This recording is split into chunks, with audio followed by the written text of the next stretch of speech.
Okay, hi guys. So, nama saya Jai. So, saya berumur 28 tahun. So, saya akan mewakili Malaysia untuk fight di event Warzone. Okay, so my opponent will be Jusilano from Indonesia. Okay, so macam mana Jai boleh menceburi bidang Muay Thai ni? Sebab dulu Jai sekolah sukan bola. So, that time Jai kena ragging dekat asrama. So, that bila Jai balik ke rumah, Jai macam nak belajar untuk nak defense diri lah dalam asrama tu. So, instead of silat, Jai jumpa Muay Thai.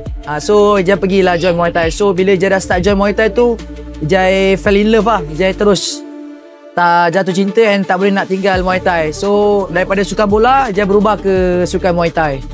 So, perjalanan Jai as a fighter Muay Thai ada banyak turun naik lah. So, dulu time Jai betul-betul aktif, Jai merantau sorang-sorang pergi Thailand. Dulu Jai tak ramai kawan dalam bidang Muay Thai ni. So, Jai banyak merantau lah. Jai merantau Thailand, Jai merantau Kelantan. Banyak buat kawan-kawan yang orang kata bukan yang kawan-kawan dekat lah. Jai buat kawan-kawan jauh-jauh, alhamdulillah.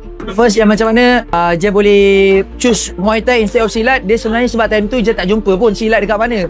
So, time tu Jai memang jumpa kelas Muay Thai. So, Jai just try. Bila try, ada lutut, ada siku. Lepas tu Jai tengok sebab first gym yang Jai pergi tu, dia bukan gym lokal tau, dia gym Iran. Kami Warriors Gym.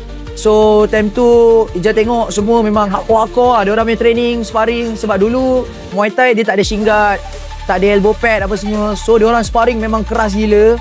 Memang keras lah, memang dia lutut, sepak semua. Jai tengok macam, oh ni memang function ni kalau aku belajar ni kan. Macam tu lah.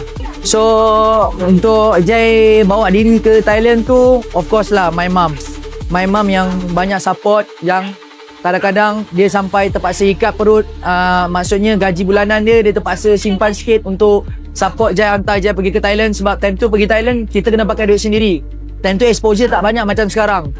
So, guna duit daripada gaji bulanan dia simpan. Lepas tu untuk bayar Jai, ibarat macam orang pergi college, dia bayar yuran Jai dekat Thailand. Macam tu lah, lebih kurang macam tu. Bagi Jai sebenarnya Jai masih tak mencapai certain level yang Jai sendiri dah tetapkan. Dulu tak ada One Championship. Dulu bagi Jai nak fight dekat Raja Damnan dengan Lumpini. So dulu bila Jai fight tu, dia ada banyak event dekat Thailand lah. Bila fight, Jai tak reach at that level lagi. Lepas tu dah PKP. So bila PKP, kita as a nak muay, kita sebagai fighter, kita fight untuk survive, untuk nak ada duit kan.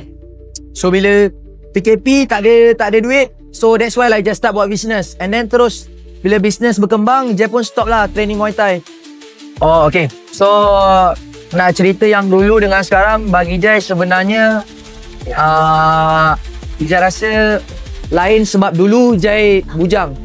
Jai training, Jai go hard untuk diri sendiri, untuk bawa diri sendiri. Macam sekarang ni Jai fight untuk family, untuk anak, isteri dengan family kan.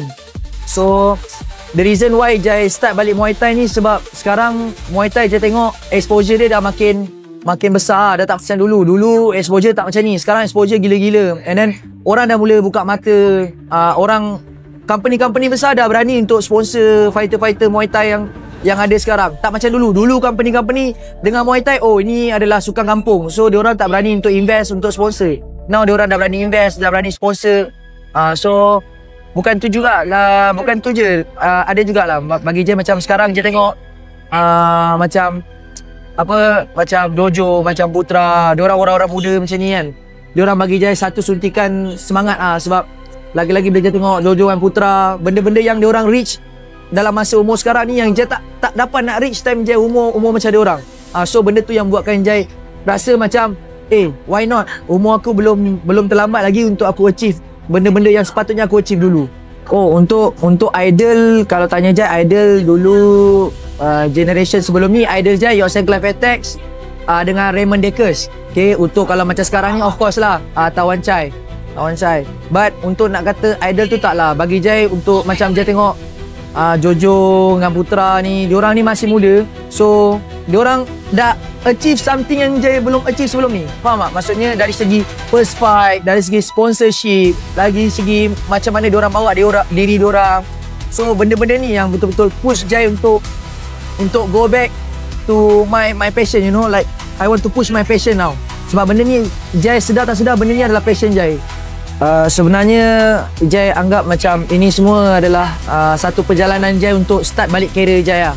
Okay? Sebab Jai tak padang hanya just dekat Warzone. So Jai target if ada rezeki, kalau betul ada rezeki Jai memang nak reach ke one championship. So let's see how lah. Jai just work hard. If ada rezeki Jai, memang itu jalan dia, InsyaAllah Allah akan pemudahkan jalan. So itulah target Jai. Yes, so Jai berterima kasih juga dekat Warzone sebab sudi ambil Jai untuk Jai kembali beraksi. So insyaAllah Jai akan bagi best performance. Menang kalah tu semua belakang kira. Yang penting Jai tahu usaha Jai dah betul-betul 100%. Jai just akan bagi good game lah. Okay, untuk Jusilano, I hope you ready for this fight. And we just give our best. Okay, because both of us represent our country. So may the best man win.